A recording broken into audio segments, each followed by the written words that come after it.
coronavirus pandemic adversely affecting the global socioeconomic space. We begin with a story that Norway and Denmark will resume free travel between the two countries, creating a travel bubble that excludes Sweden, where the number of COVID-19 infections is higher. Danish Prime Minister Mette Frederiksen and Norwegian Prime Minister Erna Solberg are due to hold news conferences about travel restrictions at 12 o'clock GMT. Polish football supporters will be able to attend matches from June 19th, the Polish Prime Minister has said, but only 25% of the capacity of stadiums will be used in order to prevent the coronavirus from spreading. The Polish Football Association and the Premier League have chosen the 19th, so it will be possible to prepare everything according to the correct procedures, he said.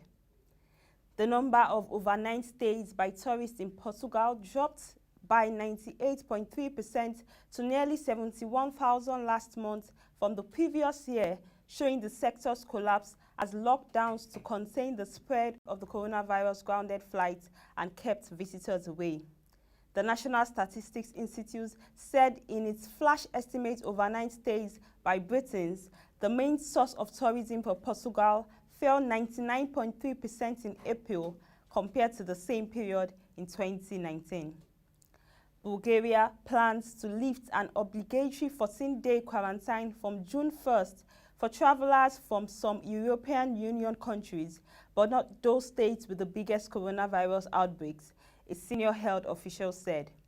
The quarantine will remain obligatory for travelers from Sweden, Belgium, Ireland, Portugal, Spain, Italy, and Malta, the country's chief health inspector said, as well as the UK, which is in a transition period after leaving the EU.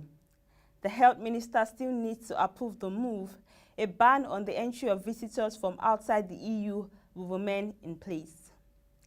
Thailand will next week shorten curfew hours and ease restrictions on more businesses, the government has said in response to its low numbers of locally transmitted cases of the novel coronavirus. Starting from June 1st, cinemas and theaters can reopen, but with no more than 200 people at a time and with strict social distancing measures, said Somak Rongista, Secretary General of the National Security Council. A curfew will be shortened by 1 hour to last from 11 p.m. to 3 a.m. local time, and shopping malls, which reopened earlier this month, will also be allowed to extend their operating hours, he added.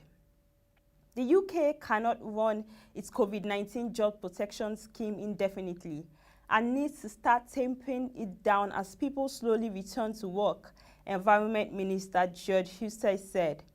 The leave scheme has been incredibly important in terms of keeping people on standby and ready to return to work, he said.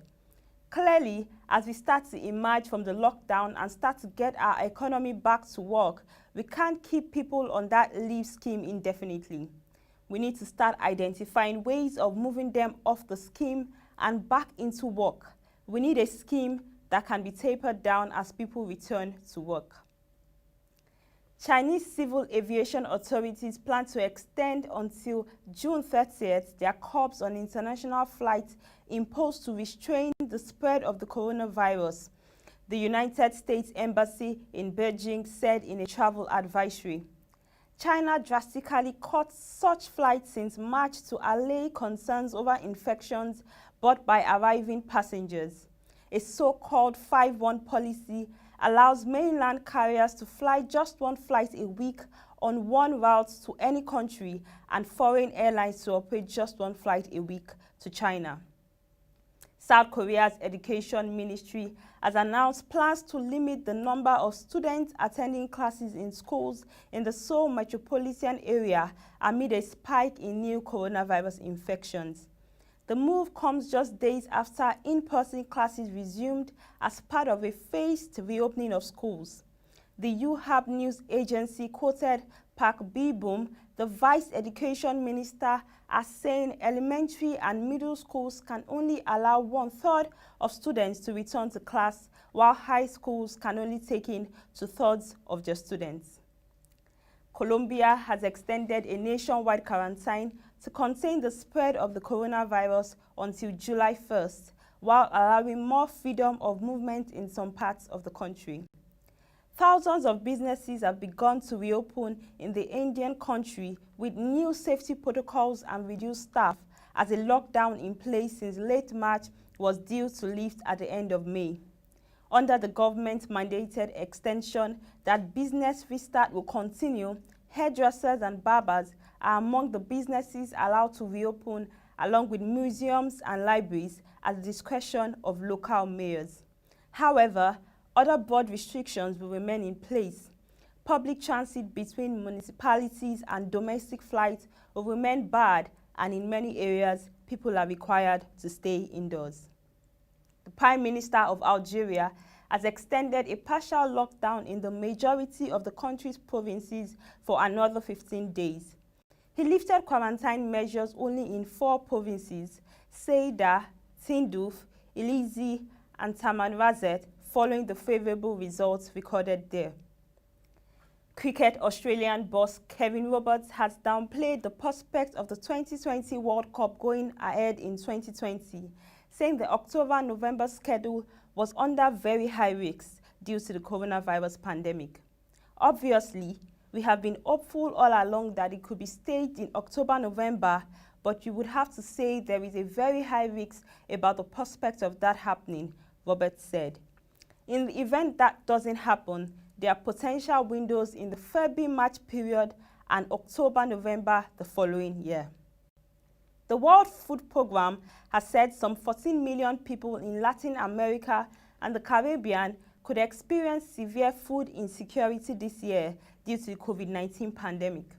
It is vital and urgent that we provide food assistance to the growing number of vulnerable people in the region, as well as those who depend on informal work, said Miguel Barreto, WFP Regional Director for Latin America and the Caribbean.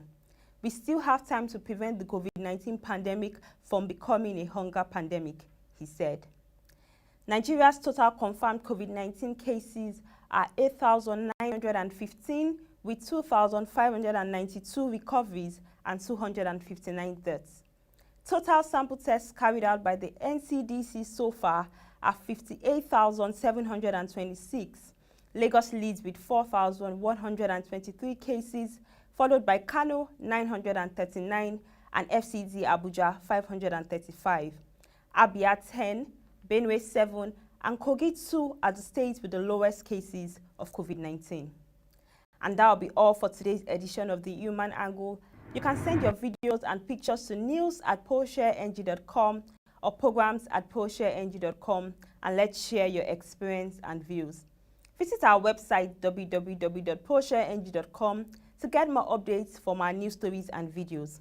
Also follow our social media platforms showing on the screen for further updates on our market reports. Join us by 6 p.m. for our evening segments, which will be streamed live on our YouTube, Facebook, and Twitter channels. Till next week, thank you for watching and do stay safe.